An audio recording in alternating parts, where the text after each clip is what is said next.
Good evening, wanderers of the night. You've tuned in your weary ears to whispers in the wind, where shadows speak and silence listens. I am your guide through the twilight hours.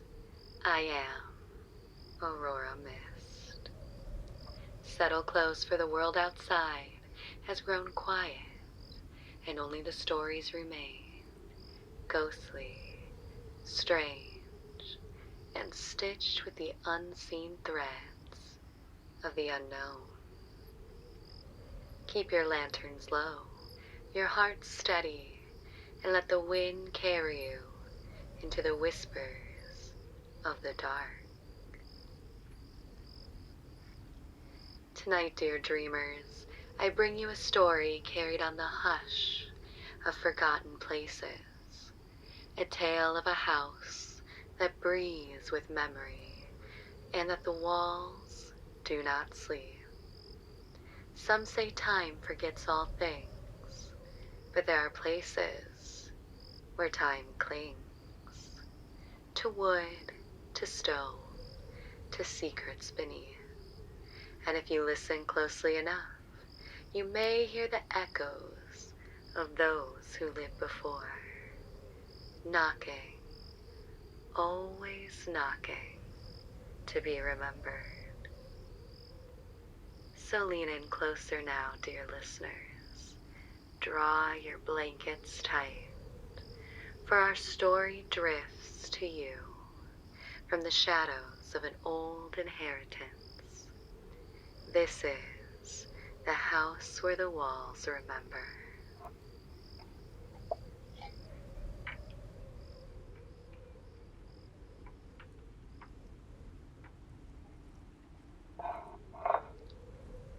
They say a house is only wood and stone, plaster and dust, but some houses, they breathe.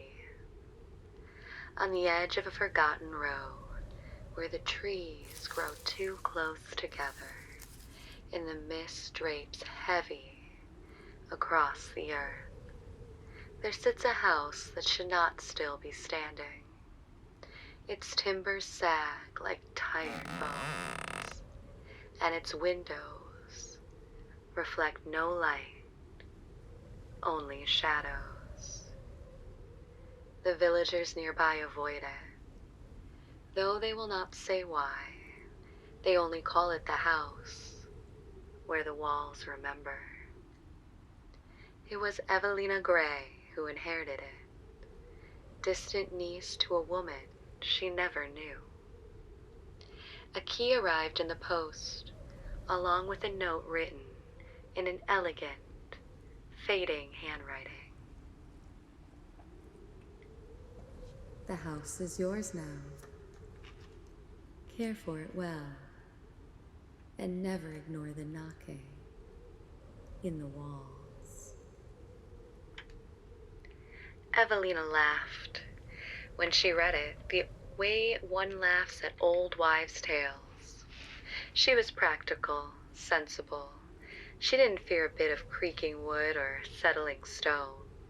So she went, carrying a lantern in her suitcase, through the fog-wrapped forest road. Inside, the air was thick, as if the rooms had been holding their breath for far too many years. Dust clothed the furniture like pale shrouds, and the mirrors were so tarnished they reflected only a blur of her outline. Evelina lit her lantern and whispered, "This is home." That night, as she settled into the upstairs bedroom, she heard it, a faint knock within the walls.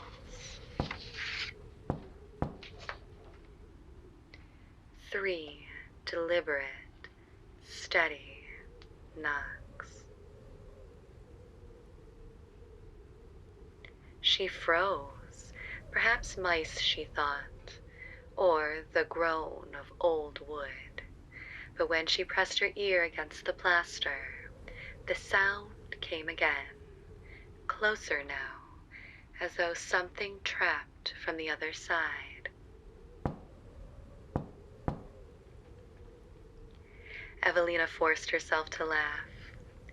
"Just the house settling," she whispered, through her voice, though it shook.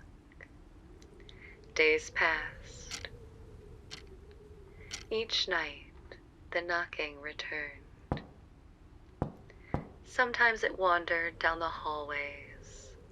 Sometimes it echoed from behind the floorboards. But always 3 knocks. Always patient. On the 7th night, she could bear it no longer. With her lantern in hand, she followed the sound, listening as it guided her down the stairs, across the kitchen, and to the cellar door. The air grew colder the closer she came. The knocking stopped. Evelina turned the key and pulled the door open. Stale air rushed past her, carrying the scent of damp earth. She stepped down into the dark. The cellar was lined with stones, rough and ancient, and along the walls dozens of scratches, carved deep as though someone had clawed at the stone for years. In the corner sat a wooden trunk, its lid slightly ajar.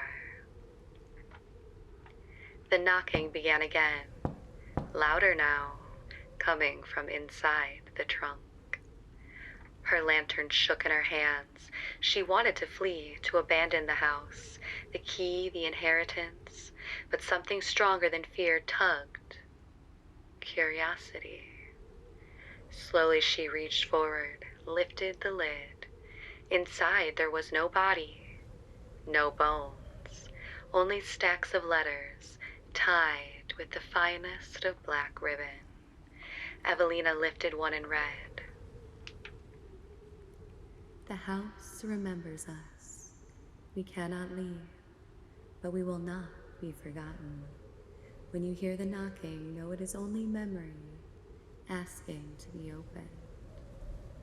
The lantern flickered, shadows swelled against the walls, stretching into shapes, faces, outlines of hands, all pressing outward. The house groaned as though sighing with relief. Evelina dropped the letter. She fled up the stairs, locking the cellar behind her. But that night when she tried to sleep, the knocking returned. Not in the walls this time, no, but from inside her bedroom mirror. And she understood, at last, what the villagers meant. The house did not simply remember the dead. It kept them, and now it would keep her too.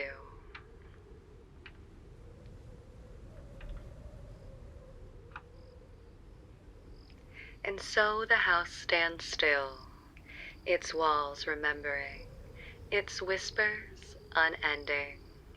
Perhaps you will hear them too, dear listeners, one night when the wind carries its songs to your door.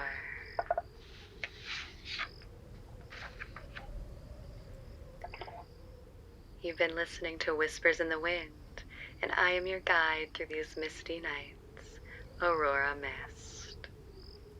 Do not stray too far, dear listeners. The night has many stories to tell. Stay close, stay listening, and for now, let the music carry you.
You are listening to Whispers in the Wind, where dreams drift into shadows, and shadows breed like dreams.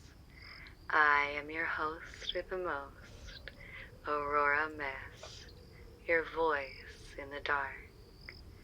The night is long and stories are endless, each one waiting like a candle flickering in some forgotten window. Our next tale, dear listeners, comes from the edge of a quiet village where the river runs still and black, and the children are told never follow the song that rises from its waters. This is the story of the river's lullaby.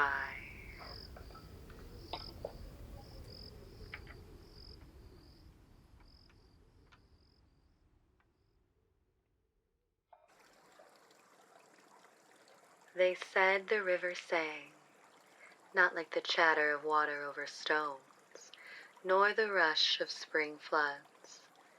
This was different, soft, lilting, like a voice humming a lullaby, and always at night. The villagers warned their children, do not go near the water when the moon is high. Do not listen to the song, no matter how sweet it sounds. But children, they're curious. One summer evening, a boy named Elias crept to the edge of the riverbank. The air was thick with moths and fireflies, the moon silvering the dark surface of the water. And there it was in the wind, the lullaby. Its gentle coaxing, weaving through the reeds like silk. He leaned in closer, and the melody shaped itself into words. Elias, Elias, come closer, come home. His heart stuttered. The voice, it was familiar. It was his mother's, though she had drowned in this very river 2 winters past. Tears burned his eyes. He stumbled forward, calling her name. The water rippled, parting just enough for him to see a glimpse of a pale hand reaching up from the inky depths. He rushed to grasp it, but another villager seized him by the shoulders and dragged him back. Elias screamed, struggling against their grip, but when he looked again, the water it had stilled, silent, empty. The villager, old and bent, hissed through its teeth. "It wears the voices. Whoever you've lost, it wears them. That is no mother of yours, boy, and it hungers." Elias never returned to the bank, and he never forgot the song, and so the warning lingered, passed from parent to child. When the river sings, do not answer, for the water remembers every name it has taken, and it waits for another.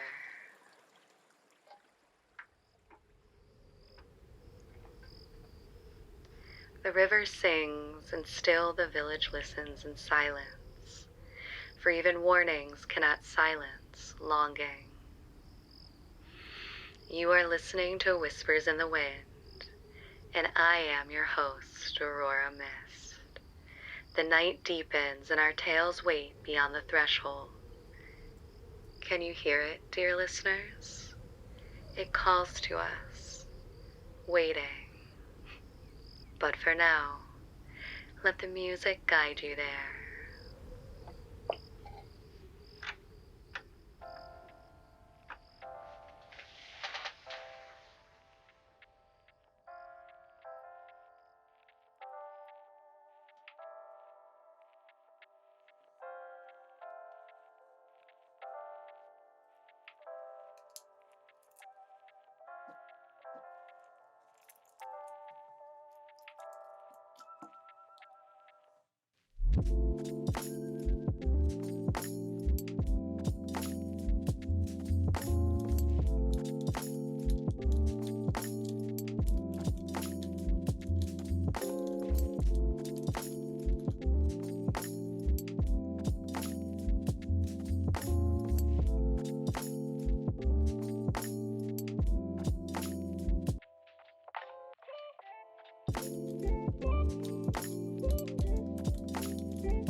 Welcome back, dear dreamers, to Whispers in the Wind.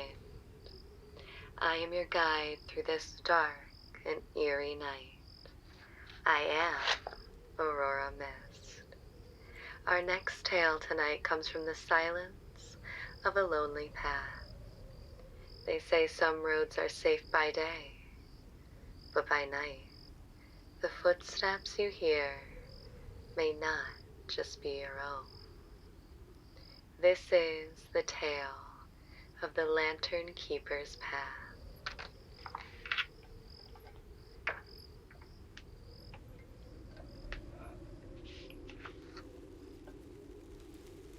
Long ago, there was a narrow forest road, used only when the main way was flooded. By day, it was quiet, shaded by ancient oaks, but by night, travelers swore they saw a figure waiting just around the bend. A tall man carrying a lantern of dim green glass. He never spoke. He only raised his lantern, and if you followed, he would lead you safely through the dark woods. But there was one rule, one unspoken rule. You must never leave the glow of his lantern. For those who were curious and strayed were never seen again. One autumn evening, a woman named Clara set out along the path after dusk. The main road was drowned in floodwater, and she had no choice but to follow the forest way. The fog was thick, curling around her feet.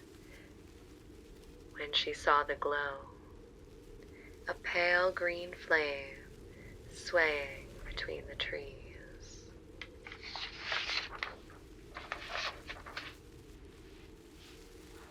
The Lantern Keeper. Clara followed. His steps were slow, steady, the lantern bobbing like a heartbeat through the mist. The silence was heavy, broken only by the soft crunch of her boots on the path. But as they went deeper, Clara thought she heard something else. A whisper, faint but insistent, drifting just beyond the lantern's light. Clara, Clara, this way. She froze. The voice was her sister's, though she had been buried for months before. The lantern kept moving. The keeper did not pause. Again the whisper came. Clara, don't trust him. Come to me. Her heart hammered. She stepped sideways just one pace, toward the darkness where the voice called. At once the lantern's glow dimmed. The keeper stopped. Slowly he turned, and though Clara could not see his face, she felt his gaze, heavy, endless, ancient. The whisper grew louder. Come, Clara, come. Torn, trembling, she lifted her foot once more from the glow of the lantern, and the light went out. The fog swallowed everything.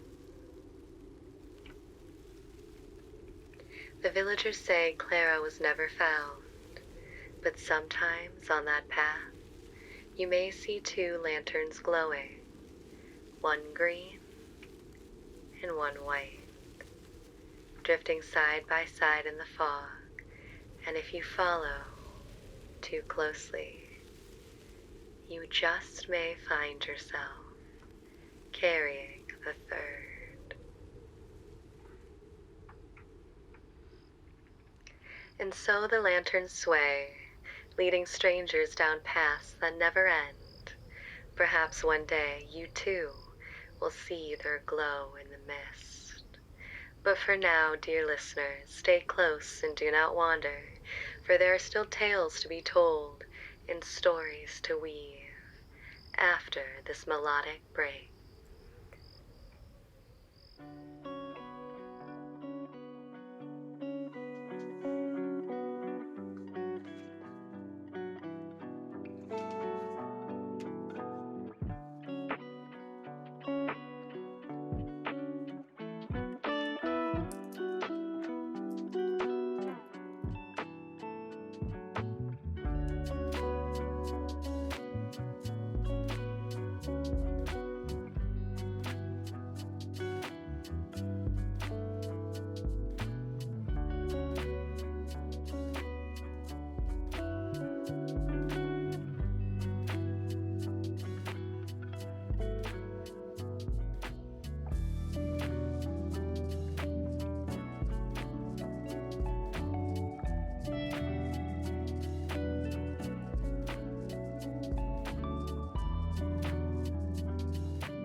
Welcome back to this enchanted night, where the wind whispers and beckons to tell you its tales.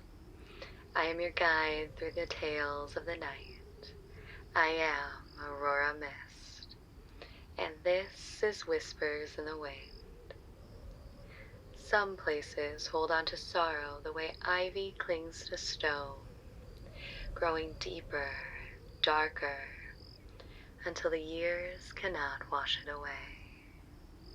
Tonight's tale drifts from such a place, a hall of crumbling grandeur, where windows are eyes that never close, and a widow keeps her watch, century after century.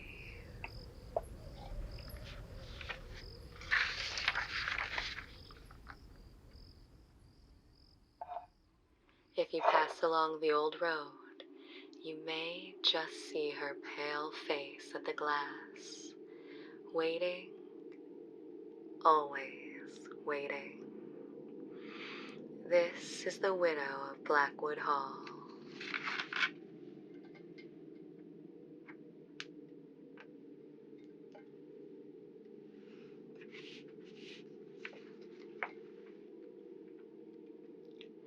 There is a road long and crooked that leads to a house no carriage dare approaches after dusk.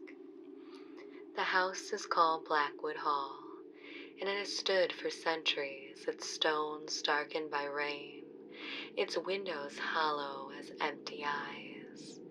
They say a widow still waits there, though no one has seen her in the flesh for nearly 100 years.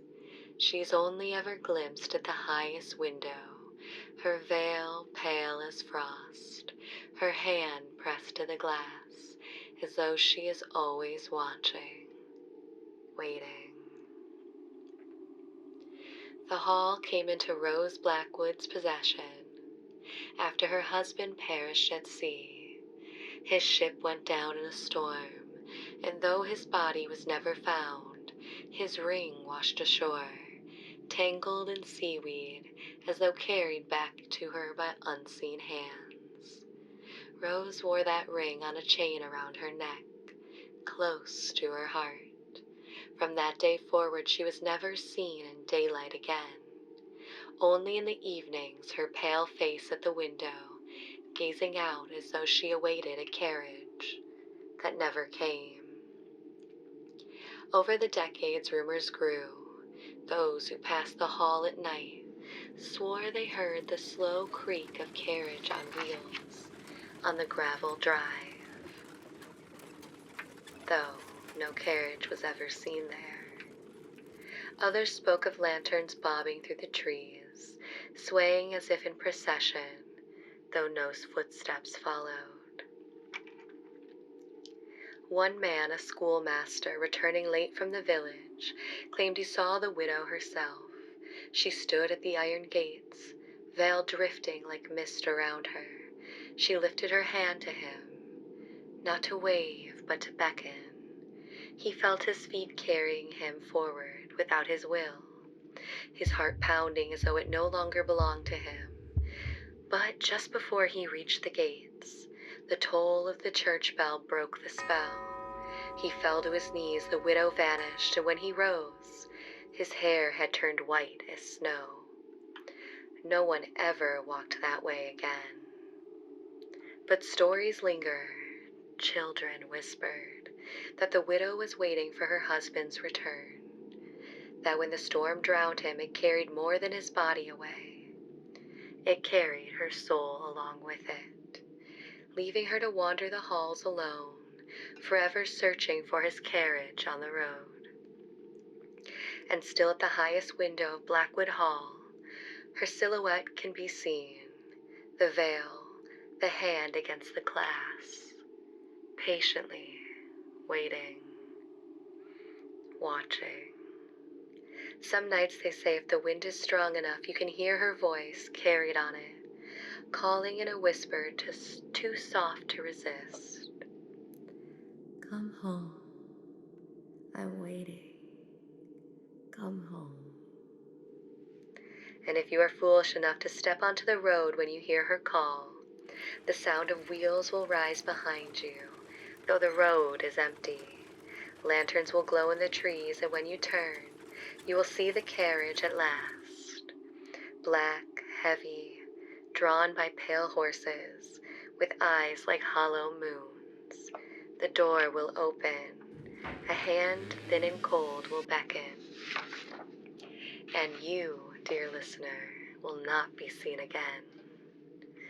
Yet at the window of Blackwood Hall, a new silhouette will stand beside the widow, waiting, forever, watching.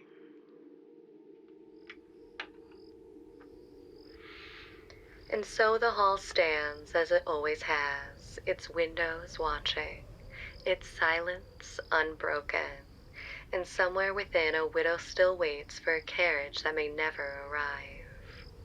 You have been listening to Whispers in the Wind, and I am Aurora Mist. The night is long and the shadows are patient. Stay with me. There are always more whispers to be heard.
Are you still holding on out there, dear listeners? The night has carried us far, and now our last tale drifts in the headlights on an empty road. For this story, we travel the long, endless highway where shadows stretch too far and the silence of the night hides things that do not belong. This is called The Last Passenger.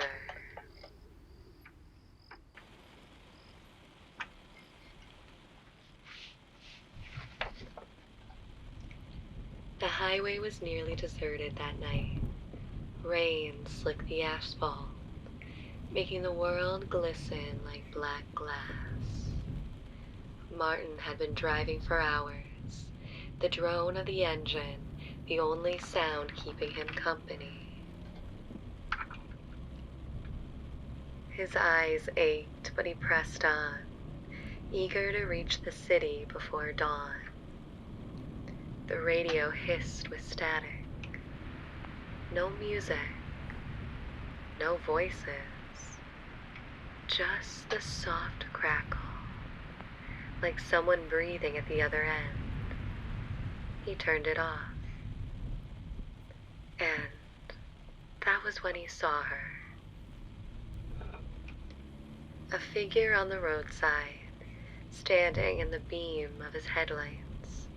A woman in a pale dress, her hair clinging wet against her face. She raised her hand, not frantically, just a small, patient gesture. Martin slowed. It wasn't safe to leave someone out here in the dark. He rolled down the window and called out, "Need a ride?" She nodded once. He unlocked the door. She slid into the passenger seat without a word, her dress dripping water onto the floor. He glanced at her. Young, maybe mid-20s, pale as porcelain. Her eyes, when she turned them toward him, were dark and endless. "Where to?" he asked.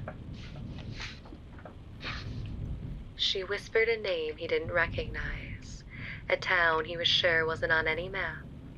But before he could ask again, she closed her eyes, as if the question had tired her. The car was silent, only the hum of tires and the steady rhythm of rain. After some miles, Martin noticed something odd. The rearview mirror. No reflection.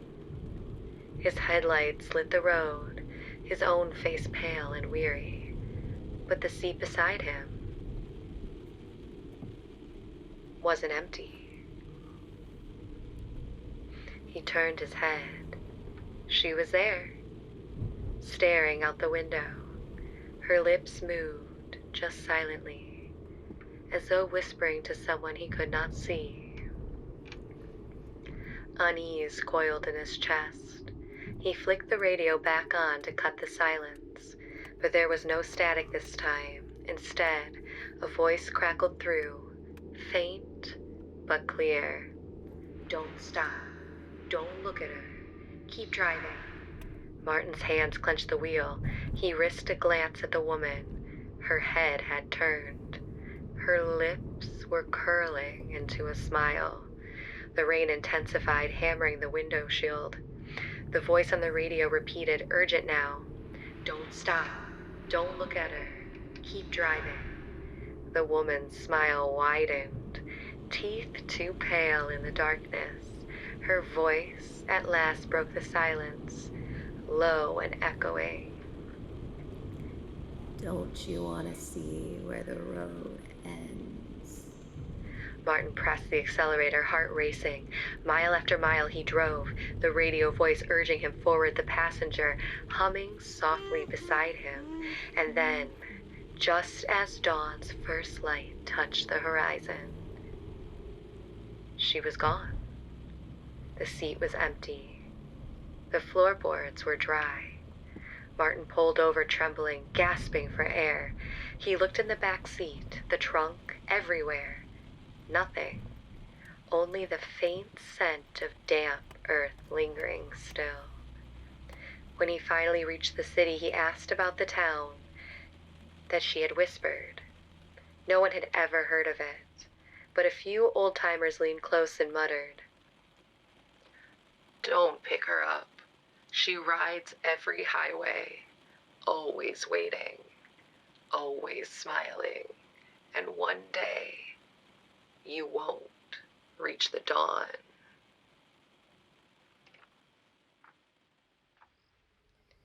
And so the road stretches on, endless beneath the night sky. And somewhere a passenger waits for her next ride. Perhaps it'll be you. You've been listening to Whispers in the Wind. I am Aurora Mist, and it has been my shadowed pleasure to guide you through these stories tonight. Until our next broadcast, dream softly, travel carefully, and always listen closely, for the wind never forgets to whisper.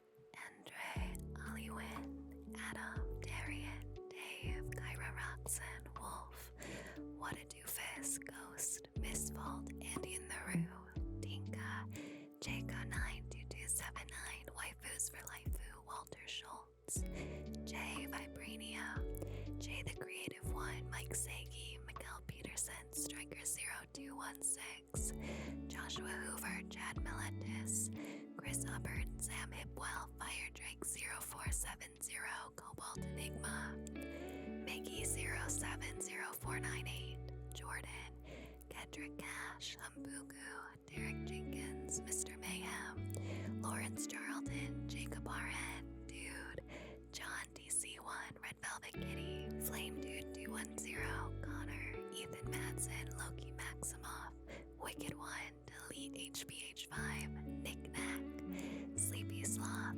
Just Your Boy Reese, Johnny Durenzo, B Dominic, Maddie Vibes, 80s Rule 24, Drunk Chewbacca, Loser Pay Pig, Black, Stevie Juice, Jeremy Spaniel, Jeffrey, Vengen, Christian Breffel, Jason Mason A, Dennis, Grey Warden, Clyde Fabian, Mike S, Michael 379, Marky Moo 22, Daniel Coffey, J Star, Matthew Romanowski, B1XXKK, Fadewind Morningstar.